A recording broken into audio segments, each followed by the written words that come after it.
So I assume you all know Adobe. Adobe is a technology company, and ever since we formed, Type has been of strategic importance to our growth and development. And just as Type in general has been an important part of that development, non-Latin typefaces have also played a large part in that, in our growth as an international company. So Adobe's first foray into non-Latin typeface design was this typeface, Minion Cyrillic, designed by Robert Slimbach, who is today Adobe's principal typeface designer. At the time when he was working on this, Robert got to the point in his career where he felt that one of the most useful things that he could do for an international company was to think about customers in other locales outside of Western Europe. And so he began exploring the Cyrillic script to start. As with all of our non-Latin designs for which we don't have in-house expertise, we consult with those people who do have stronger knowledge of the writing systems, and particularly we like to favor those who have native experience. And this project was no different, and Robert consulted with Maxime Zhukov on this design, as we have on all of our Cyrillic designs since this time.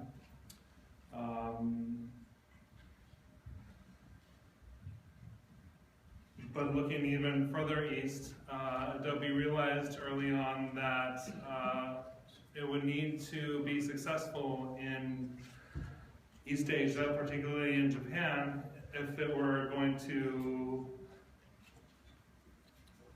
for the long-term success of its page description language. Part of this strategy was to license Japanese typeface designs for the PostScript format. These typefaces here, here on my slide, you can see the designer, and in this case, I just have the names of the companies. For Heisei-kaku Gothic, which is a square Gothic, you can see that the design is low contrast, and it corresponds to Western sans serif styles. The Mincho, which you see in red, and the Maru Gothic, which is a rounded Gothic.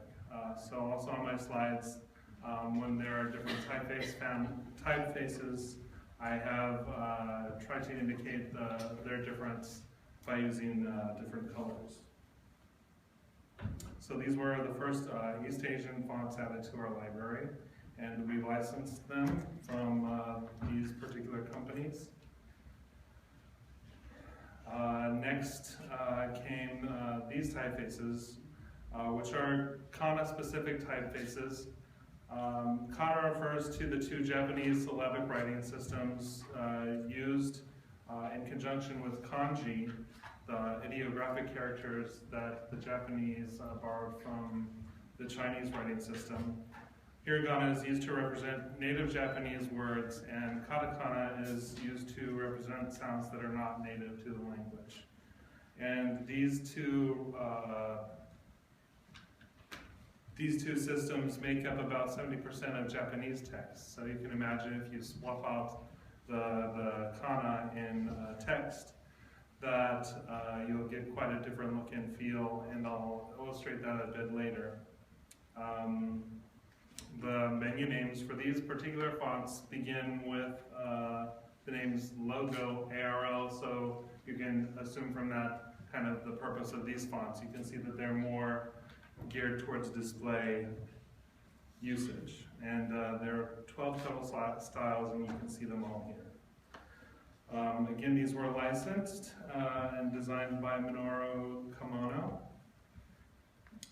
But then Adobe began to realize that instead of licensing typefaces, it should begin to create typefaces for the writing systems that it wanted to support in order to avoid paying royalty fees for designs. So Adobe developed a typeface team in Japan, and it was led by this man here. This is Masahiko Kozuka, who supervised the development of the Adobe originals in Japan from 1992 to 2001. And this was after working in the typeface industry since 1952. So the name Kozuka Mincho refers to the Mincho style, which corresponds again to a high contrast style, and usually is paired with some type of serif for Western glyphs. And this was the first Japanese designed and produced in-house at Adobe. It was led by Mr. Kozuka, and originally released in SFNT font format. Similarly,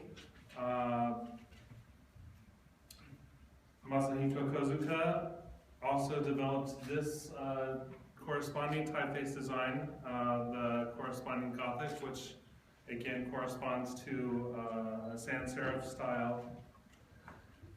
And again, it was led by his design direction and produced by the type team in Japan. And these were the first Japanese fonts that were released in the OpenType format, which we began producing fonts for in the year 2000. So these next designs I want to show are designed by Ryoko Nishizuka, who is also on the Japanese team. What she has done here is she has designed a new set of kana glyphs. Again, as I said previously, this makes up 70% of Japanese texts.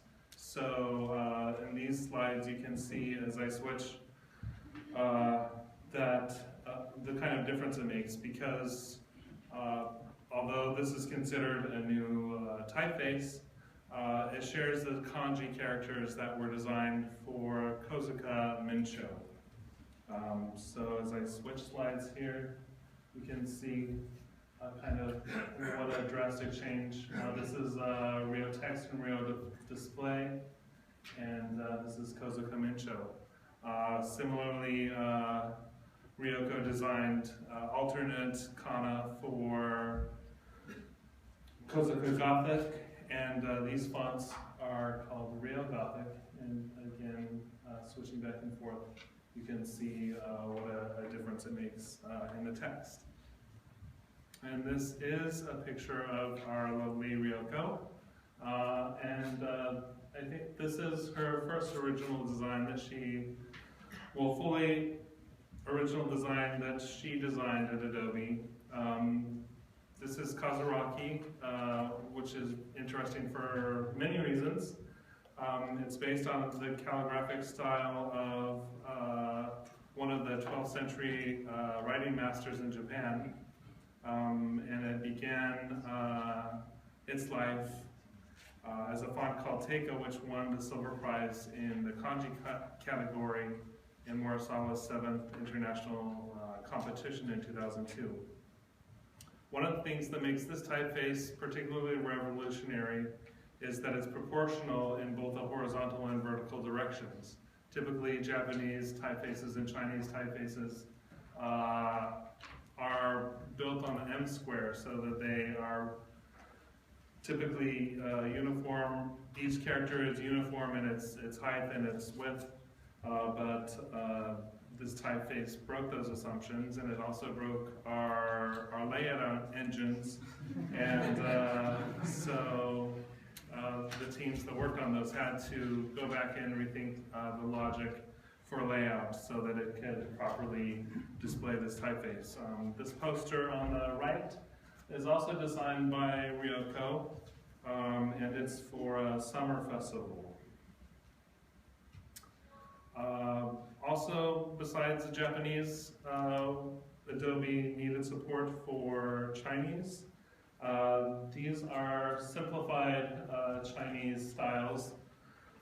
Again, the song corresponds to high contrast style or the Mincho style in Japanese.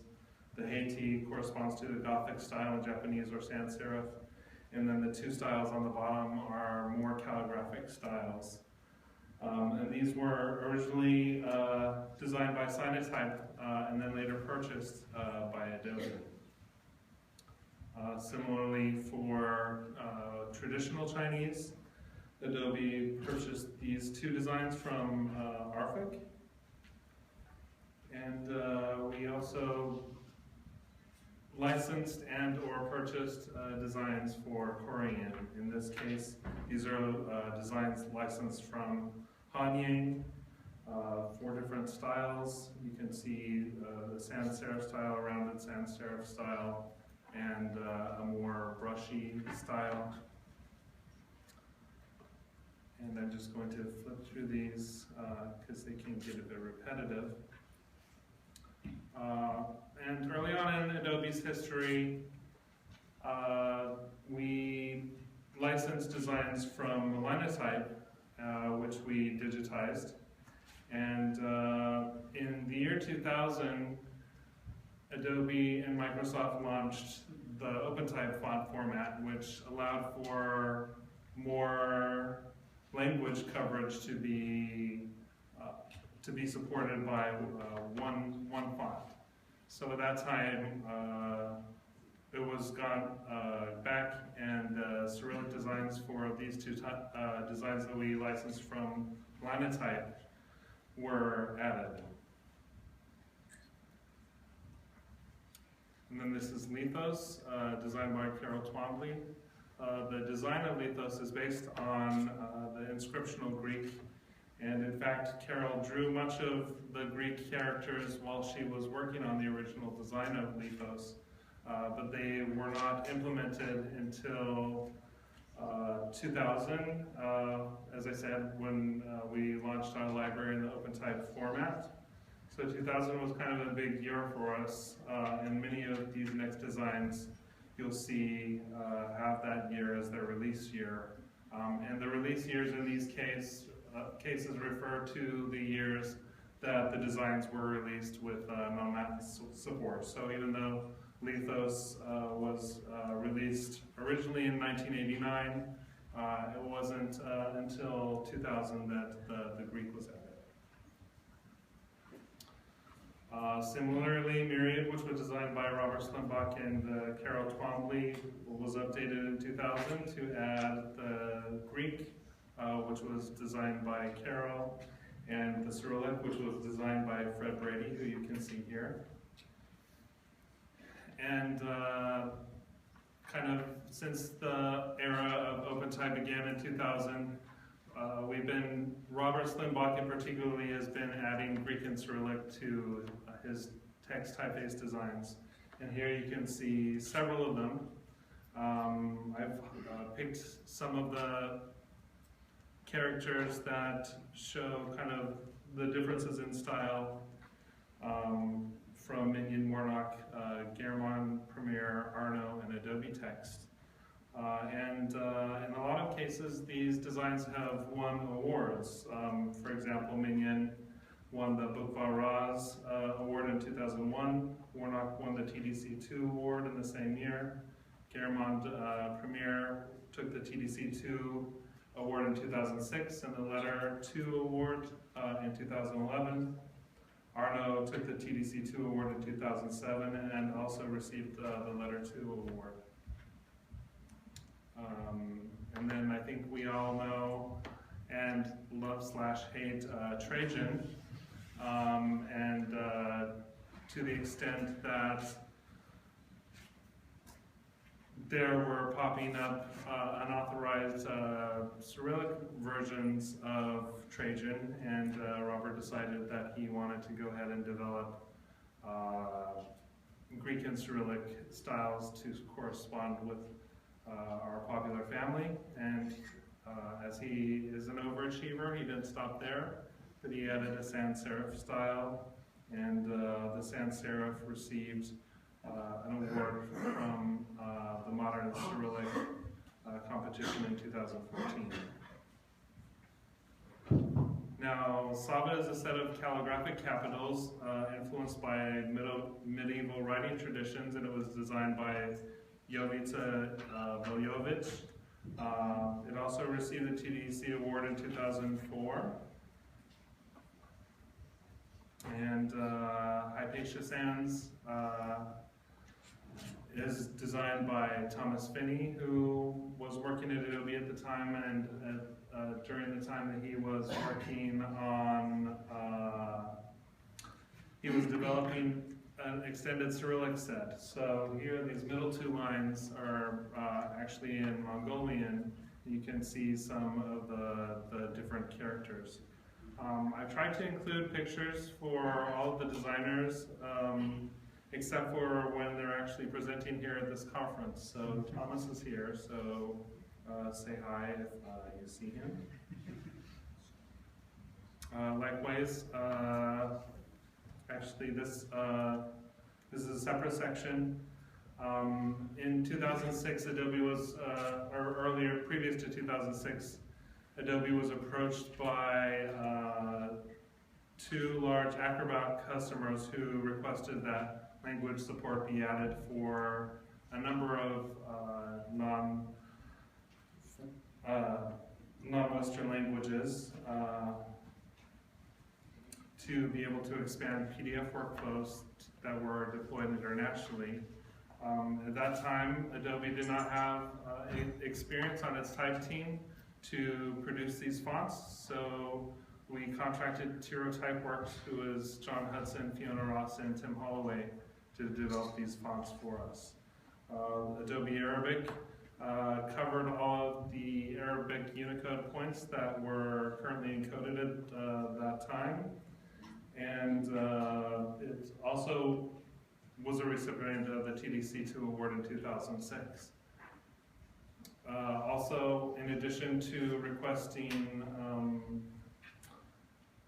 I'll come back to that point later, but in addition to Arabic, these customers required Hebrew, which was designed by John Hudson, Thai, which was designed by Tim Holloway and Fiona Ross, and Vietnamese, which I'm not showing here because Vietnamese actually uses the Latin writing system, but since this time in 2006, we began routinely adding them, the Vietnamese diacritics to our fonts.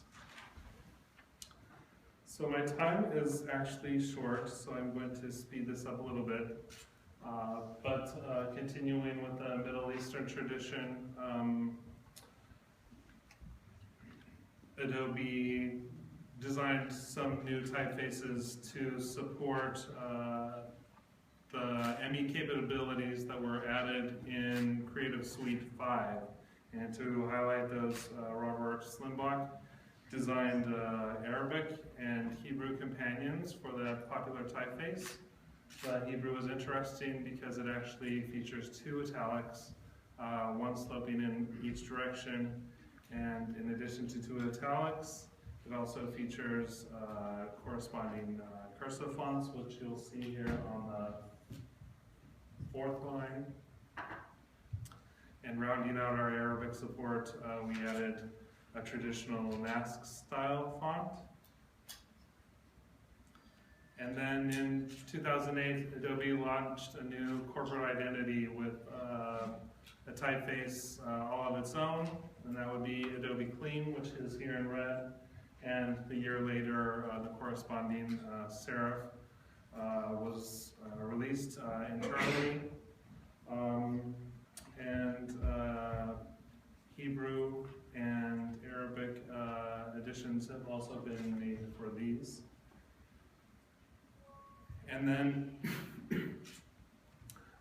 we were approached by another team internally at Adobe who wanted fonts to replicate human handwriting to be used by the Acrobat Sign Document feature.